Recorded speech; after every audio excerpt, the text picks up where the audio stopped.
I'm Lisa-Skye and I'm here with Sally Goldner AM. Sally, hello.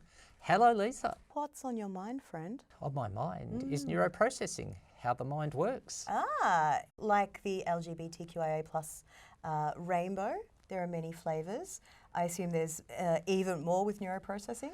Well, lots and lots and lots. I mean, three are part of my lived experience, being an introvert, so I need time by myself, a highly sensitive person, someone who takes information more perhaps deeply than the median, cyclothymia, which crosses over into mental health, a smaller part of bipolar.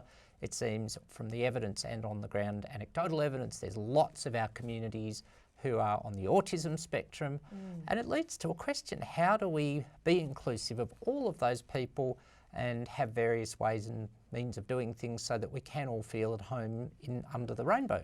It's really difficult with minorities having sub-minorities within them, you know, like I think me as a, you know, kind of bananas extrovert would say, let's all have a party and dance. And a few people would be like, no, that's like being buried alive. No, thank you. Well, this is the point, and it raises actually something I was going to talk about. I totally acknowledge where our community came from in a few senses, and one is, of course, that classic 1980s and 1990s underground sort of club scene where we're on to, where you know, that's where we were, the places we were safe, and there's been talk about how you might have to have a key to get into where the dance party or bar was. Feeling mighty real. Yep, and I've got the key and I've got the secret. Loud, you know, bright light spaces are not good for a lot of people in various forms of neurodiversity, and some of us want to have a chat in a quiet space. So, you know, we need places with chill out zones, and when we have our various rainbow conferences such as Health Indifference or LGBTI Ageing and Aged Care, having chill out spaces, having little quiet rooms where people can just have a chat with someone and, you know, network in a nice introverted sort of way are really good as well. I guess it's about kind of remembering that everyone processes information in different ways. Yes.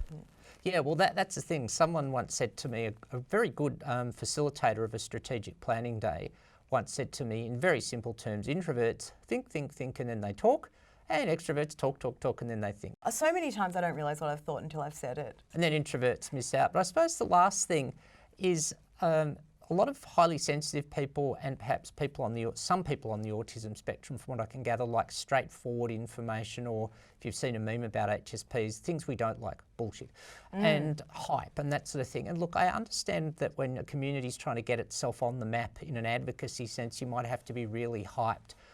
Excuse me while I do a very bad stereotypical drag queen voice. So long as it's big and glamorous, darling, that's all that matters.